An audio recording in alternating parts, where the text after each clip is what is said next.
We are discussing the chapter 2 of class 9 science. Is matter around us pure? So this is the fifth part of this chapter. In our previous session, we have discussed about the solution, properties of solution, and different types of solution. And in this part, we'll discuss about the suspension and colloids. So let us start with the topic suspensions. A suspension is a heterogeneous mixture in which the solute particles do not dissolve but remain suspended throughout the bulk of a medium. अभी हम जो solution पढ़ रहे थे last session में, that was a homogeneous mixture. अभी हम suspension and colloid पढ़ेंगे. ये दोनों ही हेट्रोजेनस मिक्सचर है. हेट्रोजेनस का मिक्सचर का प्रॉपर्टी मैं थोड़ा पहले फिर से बता दूं आपको. हेट्रोजेनस मिक्सचर में जो दो या तीन कंपोनेंट्स रहते हैं, वो components exist in different phase.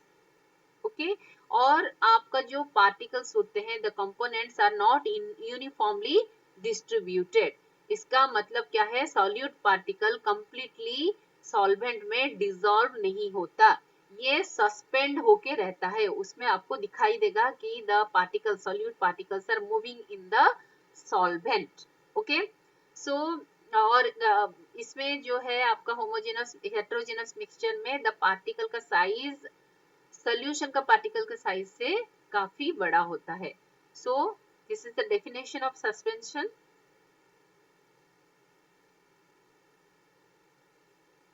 Now properties of suspension. It is a heterogeneous mixture. I have already told you. The size of particle is greater than 100 nanometer. I have already told you the size of the particle is much larger than that of the solution. So आपका solution में particle का size कितना है आपका? Less than 1 nanometer. But here it is more than 100 nanometer. So that's why we can see the particles by our naked eye. But in solution, we cannot see the particles even under compound microscope. Next, it is unstable mixture. Why unstable? In my previous session, while discussing solution, I have told you about stable and unstable mixture. अगर हम दो salute को और solvent को mix करते हैं, अगर कुछ देर तक हम उसको छोड़ देते हैं, तो अगर सॉल्यूट और सॉल्वेंट अलग अलग फेज बना देते हैं या सॉल्यूट सेटल डाउन हो जाता है, तब उसको अनस्टेबल मिक्सचर कहा जाता है. तो आपका जो सस्पेंशन है, सस्पेंशन भी इस तरह का एक अनस्टेबल मिक्सचर है. That means the solutes settle down at the bottom over period of time. If the solution is passed through filter paper, solute and solvent gets separated. क्योंकि यहाँ पर solute and solvent दोनों unstable mixture है, दोनों separate हो सकते हैं, इसीलिए हम filtration के द्वारा solute और solvent को separate कर सकते हैं. And क्योंकि इसका जो पार्टिकल का साइज बड़ा है, they can scatter the light, that's why they show Tyndall effect. देखो आप यहाँ देख सकते हो सस्पेंशन. कुछ एग्जांपल यहाँ दिया हुआ है. Chalk dissolve in water. Chalk powder को हम वाटर में डिसॉल्व करेंगे तो वो अच्छी तरह मिक्स नहीं होगा.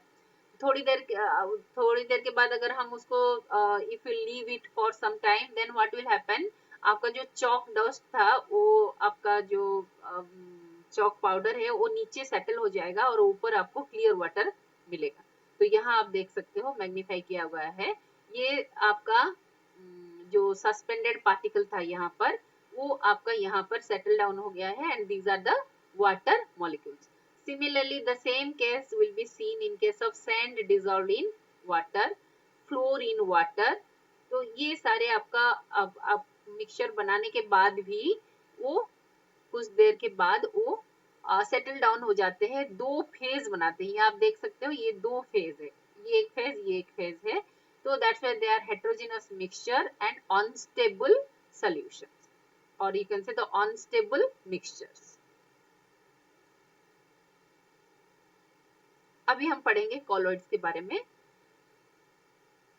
The solutions in which the size of particle lies in between those of true solution and the suspension are called colloidal solution or simply colloids. So solution का साइज, सोल्यूशन, ट्रू सोल्यूशन जो हम पढ़े last session में, true solution का जो particle size होता है सबसे छोटा होता है, it is less than 1 nanometre. और सस्पेंशन का पार्टिकल का साइज जो होता है मोर देन 100 नैनोमीटर। अगर ये दोनों के बीच अगर पार्टिकल का साइज रहता है किसी सोल्यूशन का तो उसको कहा जाता है कोलोइडल सोल्यूशन और सिंपल कॉलोइड्स। ओके, यहाँ कुछ एग्जांपल दिया गया है आपका कॉलोइड्स का। Mixture of two phases of metal like emulsions and aerosols, ठीक है। उसी तरह smoke in fog, foam in gel. अब यहाँ डायग्राम दिखाया गया है आपका, देखो जेल एंड फोम। अब देखो जेल नीचे बैठ गया है, फोम ऊपर है। मिल्क, ओके, मिल्क भी है आपका। उसी तरह आपका cloud is also, it is a you can see the cloud itself is a heterogeneous mixture, but cloud and fog ये दोनों लेंगे तो ये आपका homogeneous mixture बन जाता है, ठीक है। मिल्क देखो आप यहाँ पर, milk is a it is a your colloid milk. देखो यहाँ पर हम मिल्क को अगर रख देते हैं तो यहाँ आप देख सकते हो दो फेज में डिफ्रेंशिएट हो सकता है, ठीक है। तो these are the examples of colloids: emulsion, smoke, foam, milk, aerosols, fog, gels, clouds, etc. are your colloids का example है। Now types of colloids. तो ये है रहा आपका types of colloids, ये examples है। और कॉलोइड में जैसे आपको बताया गया था, एक सोल्यूशन में हमेशा दो फेज होता है, एक है डिस्पर्स्ड फेज, एक है डिस्पर्सन मीडियम, मतलब एक सल्यूट एक सॉल्वेंट। तो on the basis of that the colloids are of different types. It is solid solution, only solution, that means the true solution you can say, the solid aerosol, gel, emulsion, aerosol, solid foam, foam। तो इसमें आपका dispersed phase, dispersed phase यानी solute क्या होता है, solute होता है solid, आपका सॉल्वेंट होता है सॉलिड। यहाँ आपका solute is solid, solvent is liquid, then solute is solid, solvent is gas, solute is liquid, solvent is solid. So in this way these act as the dispersed phase means the solute, dispersion medium means the solvent, and these are the types of colloids, and these are the examples. You have to remember the examples of the some examples of colloids, okay.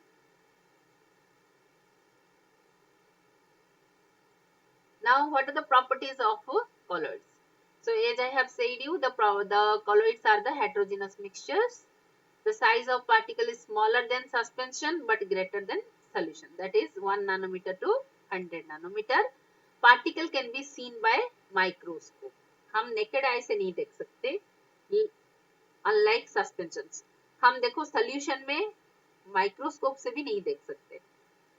Suspension को खाली आँख से देख सकते हैं, लेकिन जो colloid का पार्टिकल है हम खाली आंख से नहीं देख सकते, लेकिन माइक्रोस्कोप से हम उसको देख सकते हैं। जैसे थोड़ा सा दूध लेकर आप अगर माइक्रोस्कोप में देखना चाहोगे तो आप उसमें पार्टिकल्स को देख पाओगे। It is a stable mixture, particles do not settle down at the bottom over a period of time, ठीक है। तो इसमें जैसे आपका सस्पेंशन में दो फेज बन गया, जैसे आपका ऑयल एंड वाटर लेंगे तो दो फेज बना देता है, तो एक सेटल डाउन हो जाता है, एक ऊपर रह जाता है। तो लेकिन आपका कॉलोइड में इस तरह का सेपरेशन ऑफ फेज नहीं होता। When the solution passes through the filter paper, the solute and solvent do not separate, ठीक है। ये भी आपका फिल्ट्रेशन के द्वारा सेपरेट नहीं हो सकता। They can be separated by centrifugation. Remember, we'll discuss what is centrifugation, what is the method of centrifugation. ये हम बाद में पढ़ेंगे। तो सेंट्रीफ्यूगेशन के द्वारा इसको हम सेपरेट कर सकते हैं, लेकिन फिल्टर पेपर के द्वारा, फिल्ट्रेशन के द्वारा हम इसको सेपरेट नहीं कर सकते।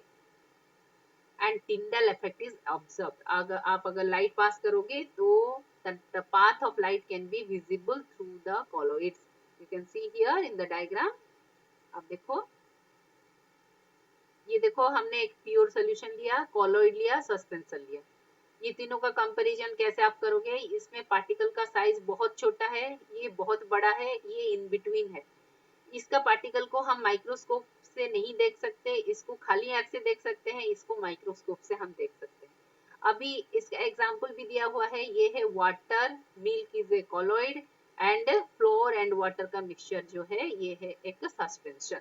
तो आप देखो यहाँ से लाइट पास हो रहा है, तो लाइट जो पास कर रहा है, लाइट का पाथ हम सोल्यूशन में नहीं देख पा रहे, but you can see the path of the light by the colloids as well as suspension, because the particles of the colloid and suspension can scatter the light. That's why they are said to be showing the Tyndall effect. Okay.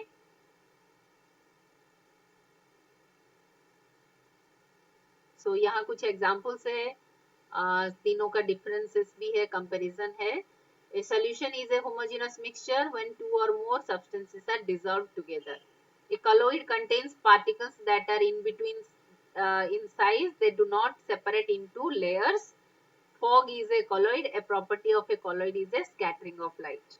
A suspension is a heterogeneous mixture. It separates over time. जैसे यहाँ पर आप देखो दो layer बना चुके हैं. A great example is oil and vinegar or sand and water. So in our next session we'll discuss separation of mixtures, different methods of separation of mixture, under which we'll discuss filtration, evaporation, crystallization. Thank you.